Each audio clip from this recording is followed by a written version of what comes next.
Hi everybody. How's it going? Isn't this relaxing? We're at Elephant Butte Lake, or I don't know, maybe you'd call it just the Rio Grande River at Elephant Butte because it's dammed up, so it makes a big lake, which I think is called Elephant Butte Lake. I think so. Yeah, very relaxing, very chill, low stress, but it wasn't always like that today. No. Tell them what you did, Bob. Well, you camp on the beach. That's what you do, camp on the beach. But before we got to the beach, I got stuck in some really bad sand. It was actually kind of scary because there was like a bit of a drop off before, and out the water was right there, of course, on my side.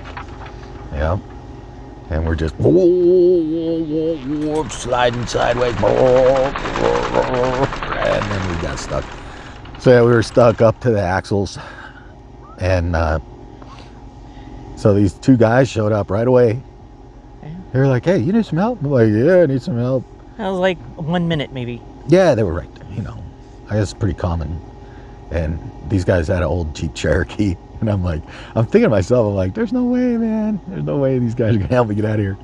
And they tried, and we were going to try some stuff, But then this other guy shows up, and I don't know, is he driving a Deuce and a Half or something? It's an old military vehicle. And he just pulls up, he's like, "Hey, you need some help?" We'd appreciate some help. Lickety split, guy. He must do this all the time because he's got big rope in his back of the truck, and Wife was riding shotgun, puppy on her lap. yeah. They just do that. And it's like, "All right, cool, yeah, just put it in reverse and just nice and mellow." And it was just, I can't believe how quickly we got ourselves out of that, or somebody else got us out of that situation. the first guys that came to help in the Cherokee, they're like, "Hey man, it's been really dry here, no rain and no nothing for such a long time that the sand is horrible." But they loved it. I mean, after they tried to help and the other guy pulled up, I was trying to say, "Hey, thanks for stopping and offering to help." And he's like, "Oh yeah, that's cool, but we're going to watch." So. Yeah. And then we watched them. We took another route now to get down here to the beach where we're at, and they took the route that we got stuck in. But then we saw them continue to go around the lake.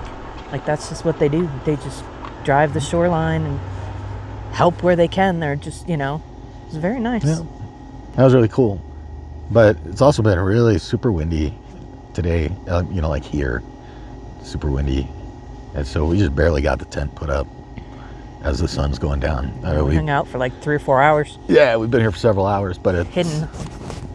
It's there's no way I want to try to put that tent up when that wind is blowing like that. But as you can see right now, it's very nice. Very nice. So, yeah, that's the deal. Elephant Butte Lake. And what is this, $15 a day for beach camping here? Yeah. So it's a good deal. Yeah, it can be. The direction that we're looking, there's 5 RVs with boats and families and kids. I don't know how much a week is here, but what a great vacation if you got little kids. We got to be in Scottsdale on Tuesday, and it's Friday night right now, so we're just kind of cruising around. We don't know where we're going. We don't know where we're going. Don't know where we're going to be tomorrow. So we'll see what happens. But it's colder than Tucson, which is all that really matters. Yeah.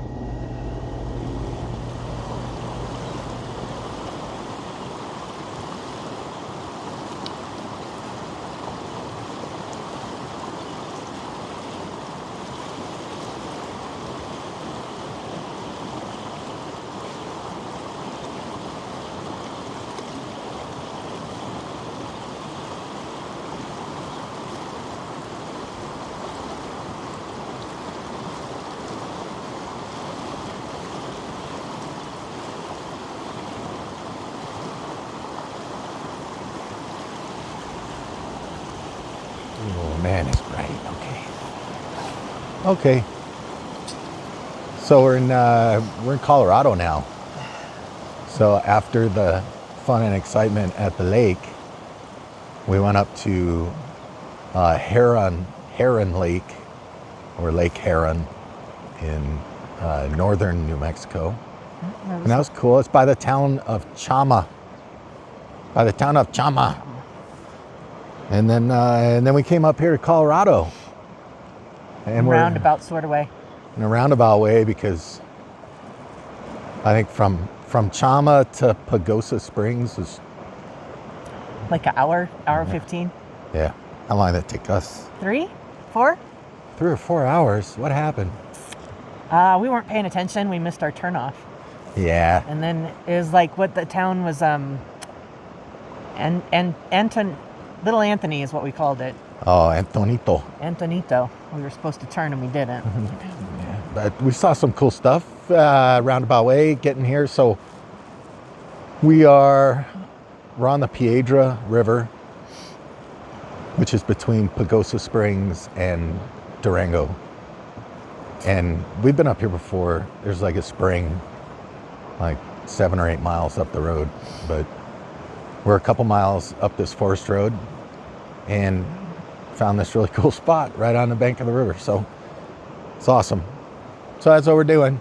We saw a little snake. Both of us at 2 different times saw a little like garter snake looking thing down here where we're standing. Not right now. It was yesterday. But yesterday was real bad. It was super windy, cloudy. But today's beautiful. So yeehaw. So we're gonna hit the road. We're gonna head down towards Flagstaff. So hopefully we find a cool spot somewhere down there. Later, Mobile. Hey, good morning. So we're at like near Flagstaff. We're near that Sunset Crater Volcano National Monument. This whole area, I guess, was an ancient volcano. Crazy. So it's northeast of Flagstaff. It was nice. Didn't get too cold last night, but it was funny what did Carrie? She didn't want to have anything to do with this. Anyway, we did see something really funny though. When we were cruising near Kayenta, there was almost just a big catastrophe. And maybe Carrie will tell us. Maybe she'll tell us what happened. Let's see if we can get her to talk this morning. You talking about the sheep? Oh, it's scary. So first we're watching in this Corvette, this red Corvette is beautiful. It was passing everybody, going full out. The last person he passed, he was double passing. So there was a car that went to go around a car and he followed them like a double pass. And then the first car wasn't going fast enough. And so they almost all crashed, but they made it just barely. And then we got to the same spot where that happened, where they were passing. And there's this shepherd and he's just like waving his sheep across the road. He wasn't even going with them. He was just telling them to go across the road. And they all just whoosh, went across the road. And there's a car in front of us. And we both had to slam on our brakes to not kill all of these sheep. And he's just standing there, he just turned around and walks away. Like he had no cares in the world about the fact that he almost killed like a dozen sheep and whoever was in the cars. And it was cool to see the sheep crossing and whatnot, but it was somewhat reckless on that dude's part. We're driving 65 miles an hour.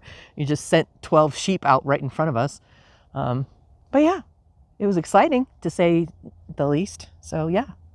We had to be down in Phoenix because I had a doctor appointment, a follow-up to my neck thing, just to check it out. No, you didn't.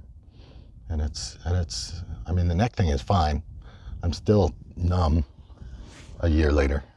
Well, not a year after surgery, but a year after it all happened. But at least I'm not screaming in pain. But yeah, that doctor You have more muscle back. Yeah. This is bigger, more muscly. Yeah. Thumbs up, I do that. I can't thumb wrestle though. Which we love to do, so it's a bummer. Yeah, but anyway, thanks for watching this very exciting video. Yes. As we go on a camping excursion. How many days have we been? 6? 6? Maybe. 6 days without a shower. Yes. Well, you had a bird bath in That's the river. True. I jumped in the river. I didn't take video of that. Thank you. It was really cold. It was cold and windy, and there was a snake, and you still did it. Yep. Cold, windy snakes. So, anyway, thanks for watching, and we'll see you soon. Bye. Bye, everybody.